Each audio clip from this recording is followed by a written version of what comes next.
Today I have with me my dear friend, Dr. Lara Johnson. She's a mother, a daughter, a wife, a healthcare professional, and above all, an empowered woman. We will hear from her, her journey towards empowerment, her struggles, her obstacles, her battling through life changing events, and how she came out as a stronger woman. Lara, welcome to my show. Thank you. Thank you so much for gracing my show. Would you like to tell a little bit about yourself? Sure. I grew up in Dallas. My parents were divorced, so I spent the first part of my life with my mom and my grandparents, and kind of moving around a lot. And then I moved in with my dad in seventh or eighth grade, and it was just him and I living together. And I graduated from high school, and I went to college. I wasn't really expecting to go to college. I was the first person in my family to get a college degree. And then I went to med school and became a family doctor and have been in Dallas for most of my life. There have been little pockets when I've left for different points of education or other things, but yeah. So now I make my home here, and Amazing. We would like to hear more about your journey. And wow, you said that you were not sure whether you'll go to college, and from there, you were a doctor today. That's amazing. That's so inspiring, inspirational, and motivating. Do you have a role model or someone who motivated you to be where you are today? yes. Well, as you know, you are a teacher, and I have a very soft spot for teachers. I think that um, teachers can really play a pivotal role in people's lives. And it was my senior year of high school, and I was living with my dad, and I was working and doing my stuff at school, sports and clubs and academics and whatnot. And my dad was sick, and I didn't know until then. I didn't know my dad had been sick. He didn't disclose it to me until my senior year in high school, late in my senior year of high school. So I was really focused on trying to help him navigate his health care through the VA system here, and and just trying to help support him through that. And my senior year AP English teacher, after I wrote an autobiographical essay, approached me kind of just to check in and see if I was doing okay. And I was doing okay. And then a few weeks later, she and her husband invited me to their house and offered just an incredible gift, which was to sponsor me, pay for me to go to college, and pay all of my expenses, just as long as I met a few conditions that didn't seem difficult to meet. So I agreed to do that, and she helped launch me on a path that I hadn't seen for myself. That's amazing. That's so inspirational, especially to all the young girls who think that they will not be able to do, like, make it through those hardships. And but I feel like there is always a shining light at the end of the tunnel, and through perseverance and determination, you can really achieve anything. And you are a perfect example of that. How hard it is when you have adverse situations or circumstances in your childhood, like, to keep yourself, like, keep believing in yourself and see yourself there, up there, when you grow up, like, even through when you face challenges and adversities. Sure. I mean, it was really hard. I didn't spend a lot of time thinking about the future. I think I spent a lot of my upbringing in just kind of a survival mode and really living kind of moment to moment. When this teacher did approach me and talk to me about things I might be interested in, I knew I liked math and science, and so I had mentioned maybe thinking about physical therapy school, and she's the one that said to me in that moment, she was like, "You need to aim higher." Not that there's any shade to physical therapists. She said, "You need to aim higher. You could be a physician." And it had never, well, I won't say it had never occurred to me, but it never really felt like a possibility. I think when I was younger, I did kind of think about being in a healthcare profession, whether it was a veterinarian or a pediatrician, but I think a lot of kids at some point think of those things. And I hadn't really thought it truly possible. And so, I've talked to one of my close friends about this as well. It wasn't just that she gave me this incredible financial gift. She really gave me this gift of a vision for my life that I didn't have before then, um, and that's life-changing. I mean, it's literally life-changing. I don't know what my life would have looked like without this particular individual, seeing something in me that I couldn't see in myself and, helping me along the way to believe in that And be very and to legitimately, like, take tangible steps to support me in that time. Yeah, I think teachers make huge impacts in people's lives. And me being a teacher, I've seen students or people that coming from different situations, different circumstances. They have so many aces at their homes. And in spite of that, they come to school. Some kids come to school not to learn, just to be loved. Mm, And I think to make them feel safe and to love them, it's the first and foremost step before even going to the instructional part. And she did a wonderful job making a huge impact. And I feel like we all teachers should have at least one person that they're able to change their lives. And as you mentioned that she believed in you when you did not believe in yourself, mhm, or you're not seeing that through. I think there is always someone in somebody's life. For me, it was my husband, who brought the best version out of me. I mean, I didn't even know that I'm capable of so many things, but he made me feel worthy. And he told me that, you can do it. No matter, whatever you feel like you're passionate about, just go for it and mhm, believe in yourself, stay true to yourself. I think that's so important. mhm, And to have that cheerleader, to have that motivation in your life is very, very important. I think I would not have been where I am mhm, after God's mercy. I think it's him. And even though I lost him, but his positivity, he has infused so much positivity and love mhm, that it's going to go a lifetime. mhm. And yeah, that's it's I really want to say to all the girls out there that even if you're facing challenges, if you're having hardships in your life, keep believing in yourself, stay true to yourself, and you will get there. Lara, you so being a healthcare professional, I know, and I want to say that she's a healer, not she's a mind body healer. She's not doesn't only heal body, but she heals human minds. And she can be a counselor, she can be a grief therapist. She has been mine for the last couple of years. So being a doctor and your husband being a doctor too, do you feel that it sometimes gets challenging for you to kind of balance family life, or you have to take a step back, or being a woman you have to compromise more? I mean, it's different in different people's lives, but how would you phrase that?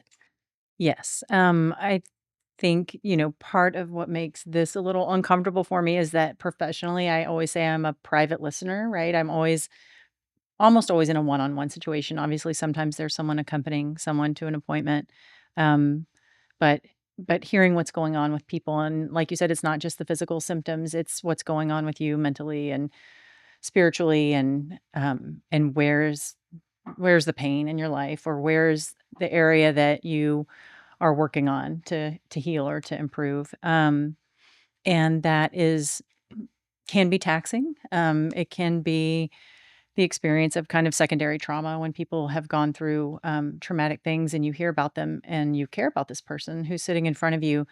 That can be traumatic and can be emotionally exhausting. And I think, when we're physically tired, it's very easy to take a nap or get a good night's sleep, and it's very easy to recharge that physical fatigue.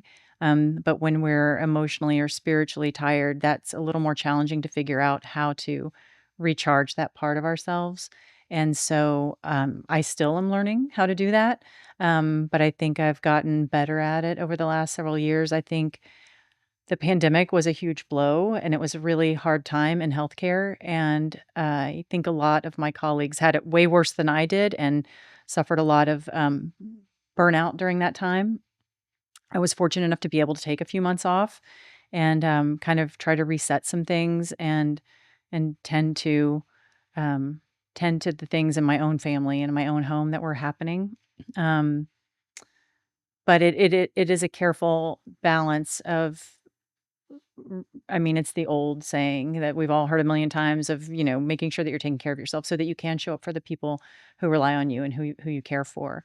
I think my kids would say that having 2 parents who are physicians is really like the short end of the stick because we, tend to, I won't say diminish their symptoms, but we tend to think of them in a way that is like a natural course of whatever it is, and that it will get better, and we have perspective that they don't, obviously, and when you're going through something it's funny, I think this has been true for a long time. I think it's easier for me in some ways to be compassionate with my patients than it is to be compassionate with my own kids, or the other members of my family when they're going through similar or the same kinds of things that my patients are going through. I think, sometimes it can actually be more challenging to have that level of compassion for the people who are in your everyday life, which isn't fair to them. But I've been making a conscious effort to take all of their symptoms seriously and get them checked out, even if I think that they're gonna be fine and they're not worthy of an appointment. Like, "Let's go get it checked out. Let's go get it checked out," because I got the message that I wasn't hearing them or wasn't listening in a way that felt healing towards them, and that's a little bit hard on the ego because, of course, I love them, and I want what's best for them, and I don't want them ever to suffer, even though we know that that's part of life, and,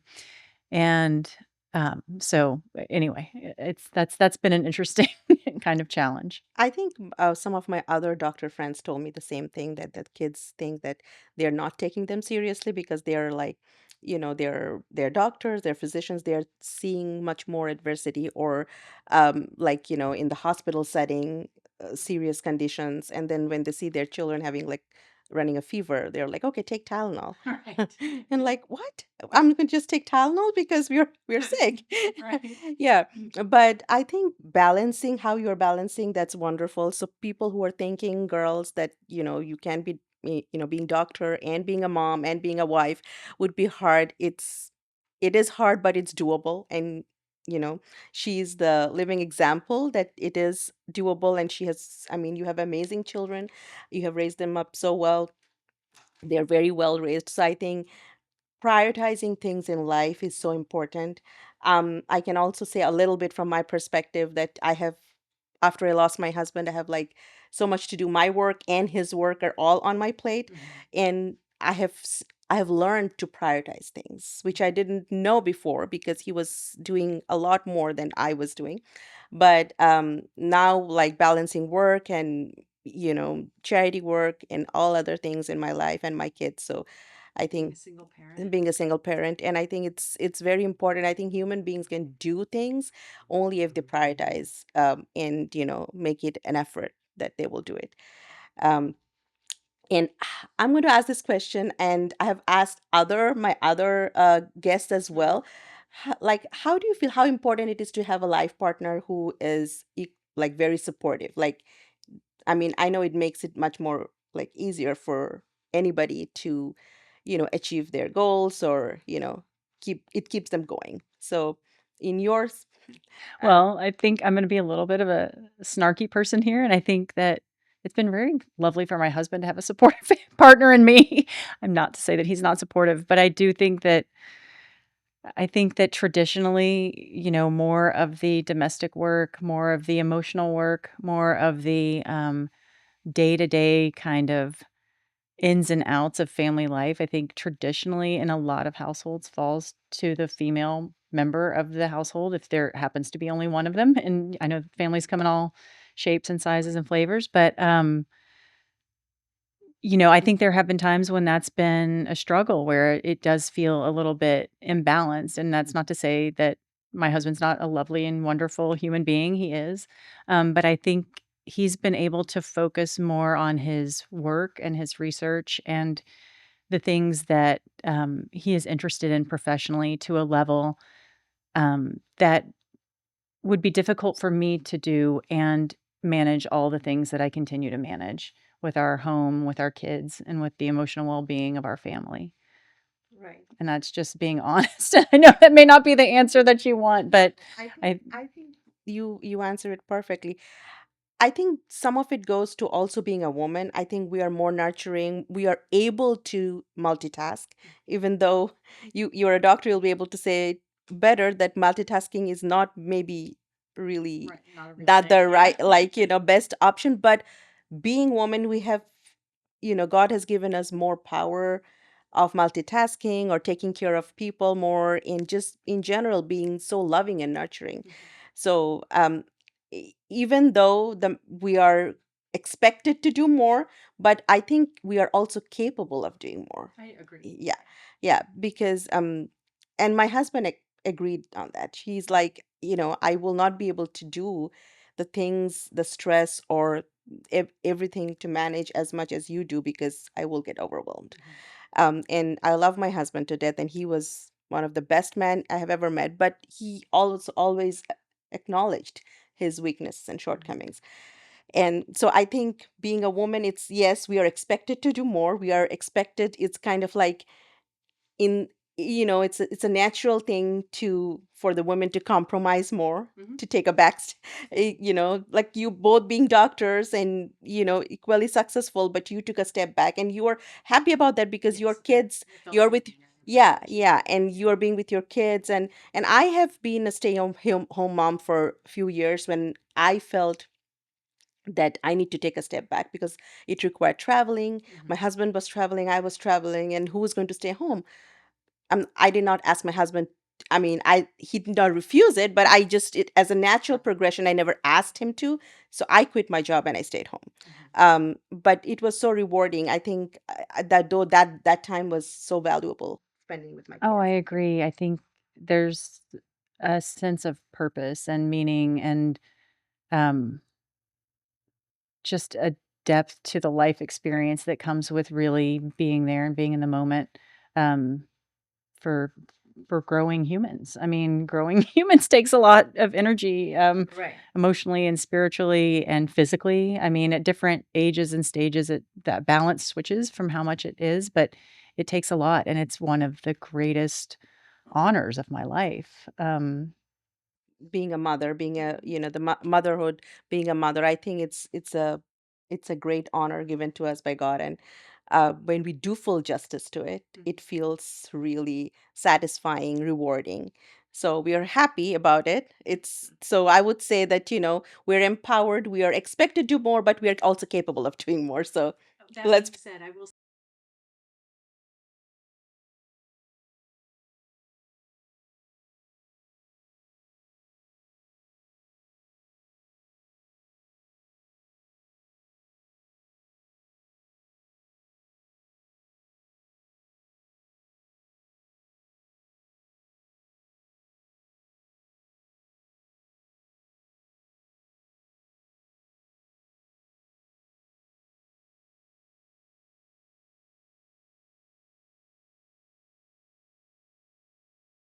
Yeah, he is wonderful, and I think he's so proud of you. We saw that when you after your speech in our fundraiser, he was the first one to stand up and start clapping, and then the entire event, like the hall, stood up and clapped for you. It was a 3-minute standing ovation.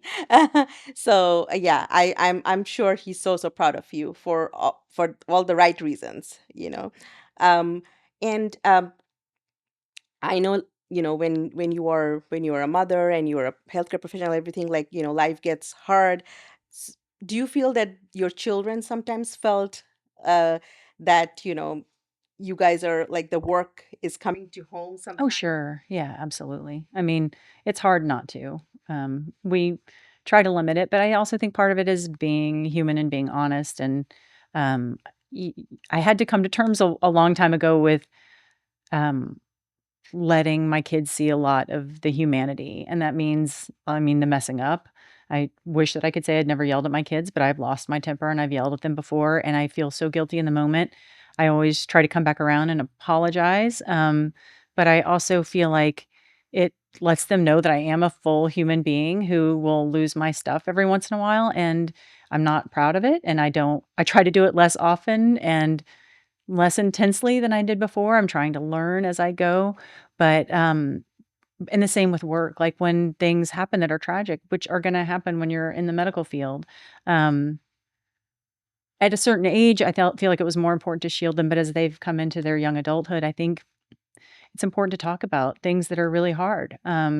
because no one's getting through life unscathed, and we're all going to go through our own hardships and have friends and family members who go through hardships, and to not talk about it or to not acknowledge it doesn't feel authentic, and I don't think it helps prepare them for um, their own adult lives. Right. So And it's the reality is that, people face challenges and people face losses. And, I'm happy for those who are not facing those, in their lives. But we do, I mean, I have faced loss and you have faced loss. And so it's hard to overcome any loss, I feel. You can handle it better with time. I think time heals everything. That I don't agree with that statement at all. And I'm sure some part of it you will not agree at, but we don't overcome it. We just try to.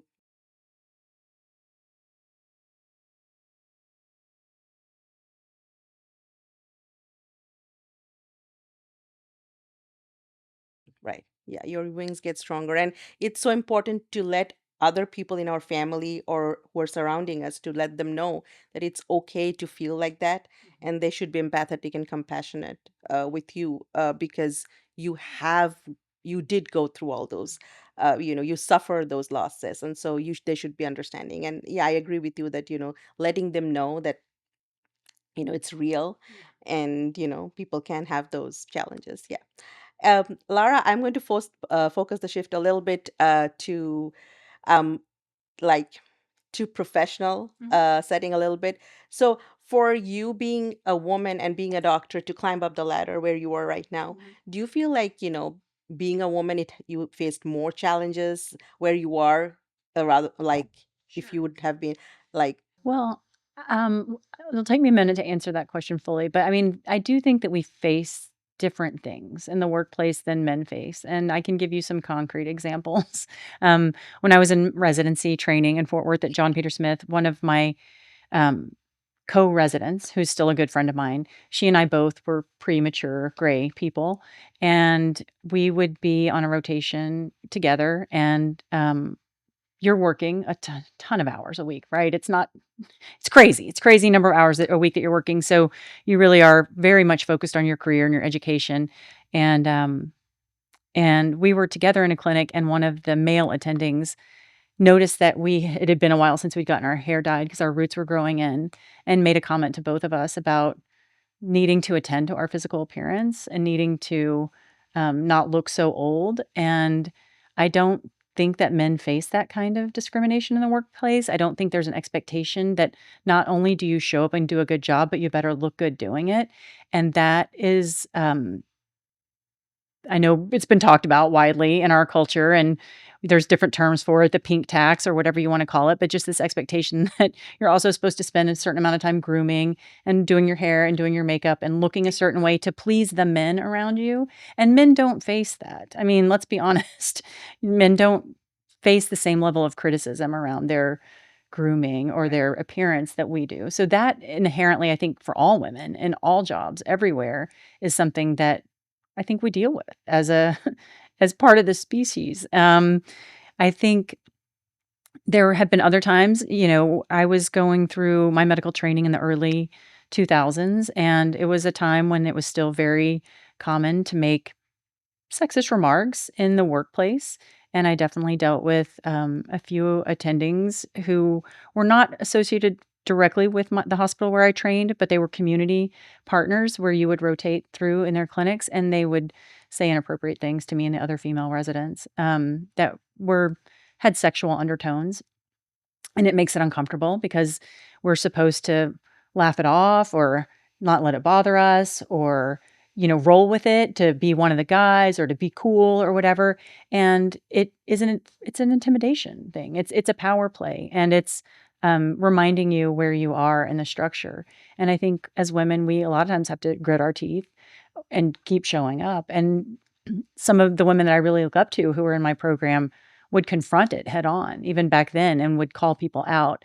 And they are stronger than I am because I was, especially at that age, I was not able to do that in the moment. And they're some of my heroes. I mean, just to be able to call it out when it happens, as it happens, and just say, like, "This is inappropriate," is something I'm still working on in my 6th decade of life here as a human.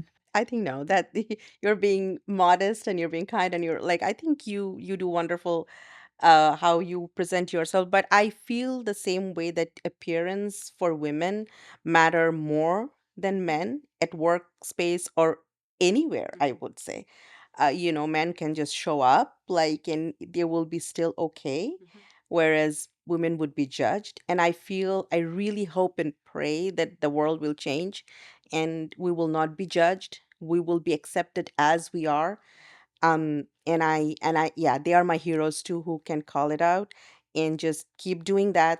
Straight true to yourself, never change, let the world accept you as you are. Because if we change, I feel, and I tell that to my daughter, to my sister, that do not change. You can change for good, but don't change because you're not accepted, Right. because they should accept you. The people who love you should accept you as you are. And if they're not, then they're not worth your time. I agree. And that comes from a man, that comes from my husband. My husband's always said that if people are not accepting you, who you are, for who you are, then just let them go from your life because they're not worth your time. It's the whole difference between fitting in and belonging. Right. Like, if you're having to alter yourself to fit in, then is that where you really wanna No. be?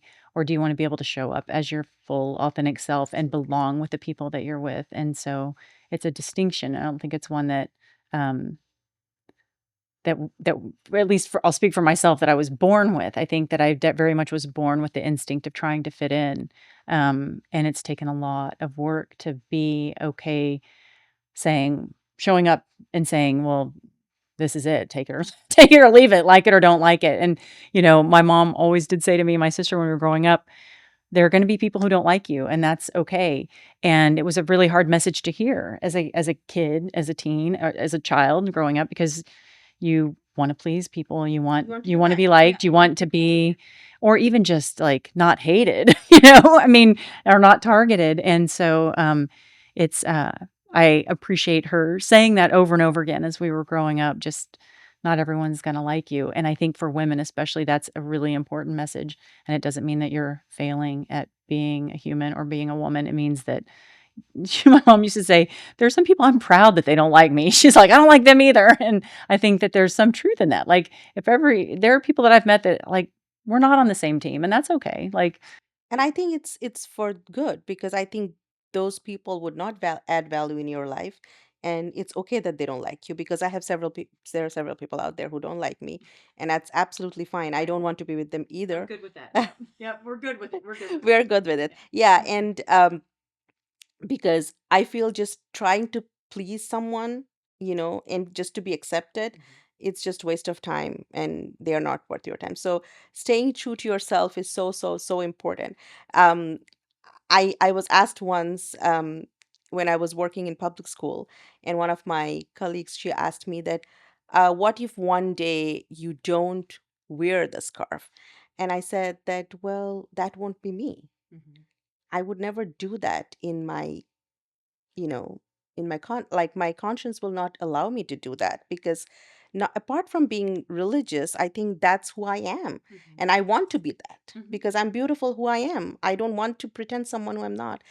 And that actually made her say that, wow, because some people would say why, that would question, like they will question themselves, am I? It's easier in a way, I think, to I mean, we're all human.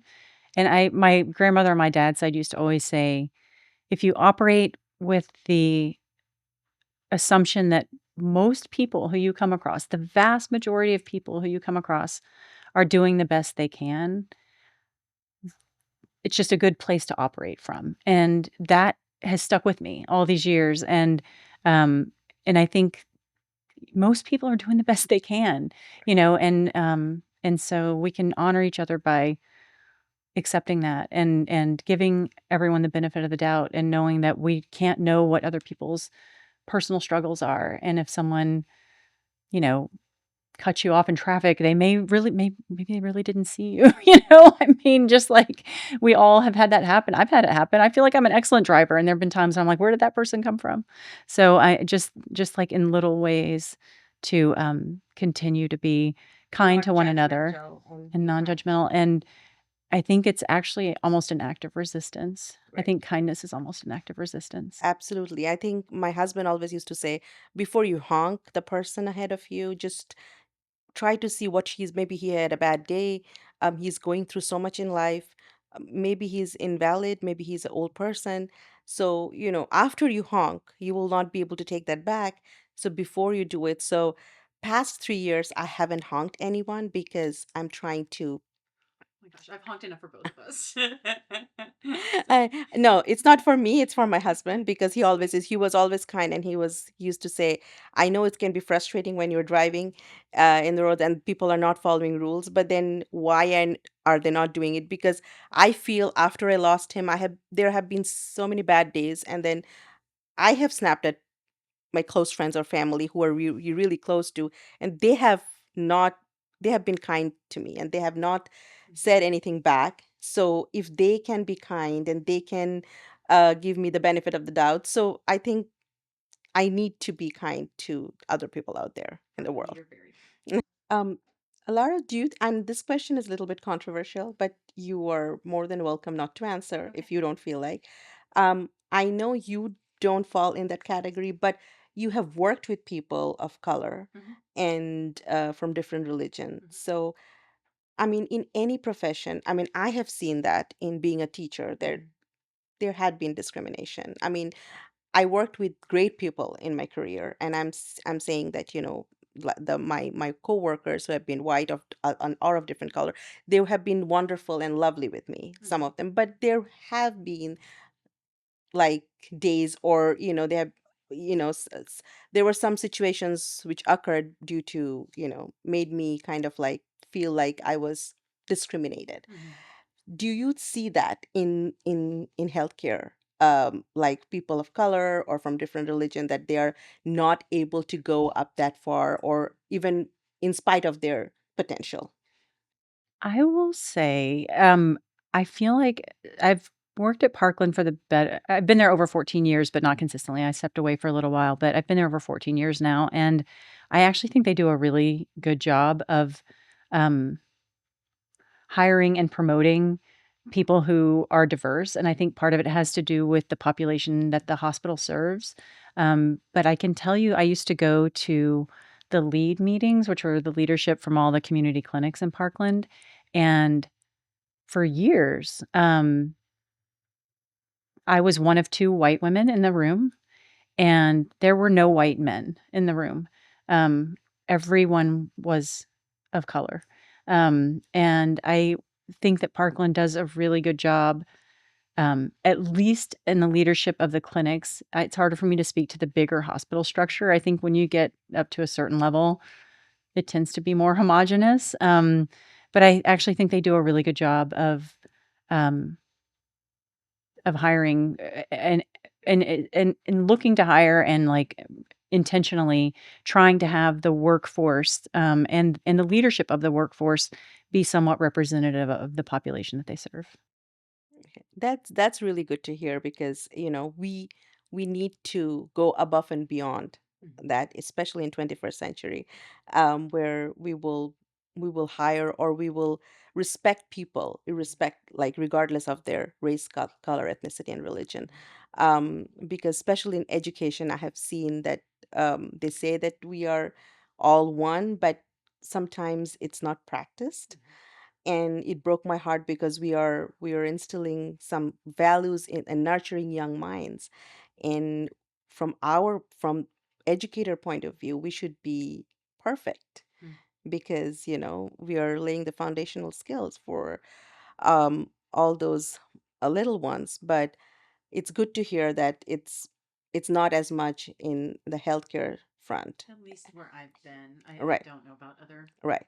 And I want to clarify that I have worked with some amazing, phenomenal people, white people, and then who have been amazingly kind. And then they have supported me. And during my difficult times, especially during when I lost my husband, they have been my rocks. So, and we do need to, at this point, like, we have to, I mean, there is no, my husband used to say, there is no hierarchy in humanity. You have to treat each other as human beings and not as, from janitor to CEO, we're all human beings. So, yeah, we need to be kind and treat them equally. Just all work is valuable. We could not have done with any, if someone is doesn't show up in an organization, things will fall apart. So, yeah, being said that we are coming to almost the end of the podcast, I would want to ask you that, what is that one thing that kept you going?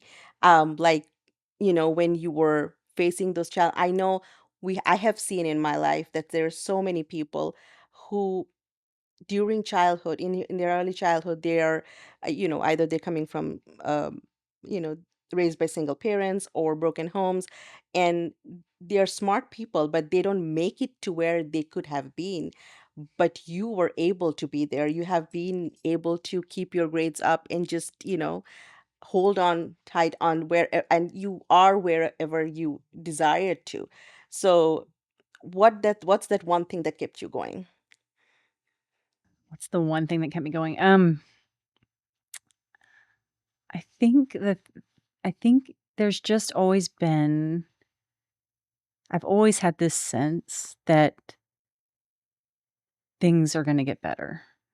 And I think it's hope, I guess is what you would call it. I think there's just always been this hope um, that I would be able to have a home that was a calm and steady and stable place, and that I would be able to put down roots, and that I would be able to, financially support a family, that I would be able to, um, just make things better. I think it for those people closest to me, it's probably really an annoying, characteristic sometimes, just to always kind of want things to be optimized and efficient and better, and, but I think um, I always felt like things could get better, and, I wanted to work to prove that to myself and I think to the people around me too. I think I just wanted things to get better. I think hope is the thing that keeps us going. All Without hope, I feel like I would have drowned, especially when I lost my lifeline, who was my husband. And after I lost him, I just didn't know. Like, I was so lost. I think hope is that shining light at the end of the tunnel that keep you going, that things will be fine, things will get better. My kids will, you know, like achieve their dreams, and what whoever they want to be, I will be able to see their success in their, be grandparent, and all those things, like, that kind of like keep you going, and hope just life will get better. And we have, um a Quranic verse which says that verily with every hardship there is ease. So, and I have put that on my laptop, that means that, every hardship, things will get better, and that God has assured you that. So I think that's wonderful that, you kept that hope. That hope was, and you were so positive even, when you were facing the worst time in your life. And but the hope is the thing that keeps us going, and things did get better. You do have a home, you have wonderful husband, you have wonderful children, and you are, you made a home of peace and happiness. So I think everyone out there who is having a hard time and cannot believe that things will get better, do believe that things will get better one day, and you will get there. Just feel, having it's feeling the self-worth. I think being feel like, if you feel that you're worthy, um you will achieve things in your life that seem really almost impossible to achieve, like. Well, and that out of chaos, you can create calm, and I don't, um, neglect the fact that I was also very privileged in having people who were around me to support me, but just the idea um, that you can break the cycles that you were brought into, I think is another thing that, um, takes a lot of loving support Right. around you. Absolutely. Um,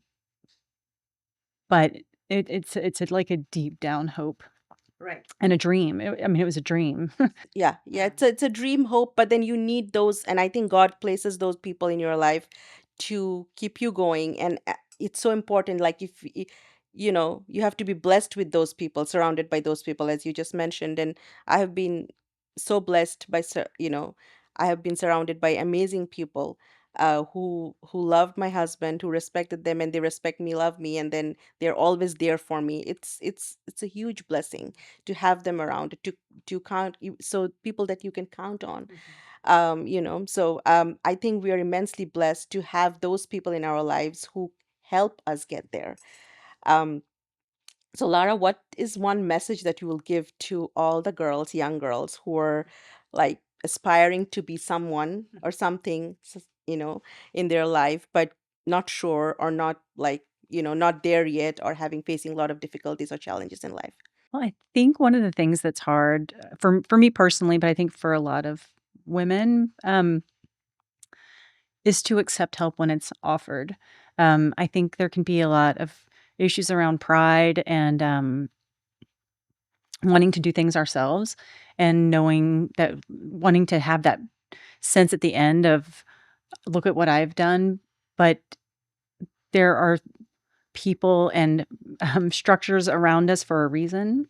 And I think being able to access that, accept it with a loving spirit is really important. I think when I'm talking to friends who I know have trouble accepting help, they're usually the very people who love to give other people help, right? And so I will ask them. I will say, "How does it feel to give someone help and have them accept it?" And like, "Oh, it's the greatest thing." I said, "So by not accepting it from someone else, you're depriving someone else of that joy, of that gift of supporting someone when you have the capability to do it." And it's a shift, especially if you're a natural caretaker and you like to be there to support other people. Sometimes it can be hard to accept it, but I think it's really important to be able to accept that. It's grace. It's actually generous, not only to ourselves, but it's generous to those around us to accept the gifts that they have to offer us. Right. I think seeking help from others, and especially your well-wishers, your loved ones, your confidants, is no shame. I think it helps you heal, it helps you get better, it helps you achieve your dreams and goals. It strengthens It's your community too. It strengthens the sense of community. right, right. And sometimes self-pride or ego might come in between, thinking that, you know, I'm not going to seek help. But as Lara said, that do seek help and do accept help if someone is offering you, and that will only benefit you. And you'll give it back. Yeah, Yeah. yeah, absolutely. Well, with that, Lara, thank you so much. That comes, we Farkhanda. are, you know, that makes us come to the end of the show. But I really appreciate, thank you so much for gracing my show, and, you know, wish you all the best in your future endeavors. You too, Farkhanda. You're an inspiration. You're my role model, Lara Johnson.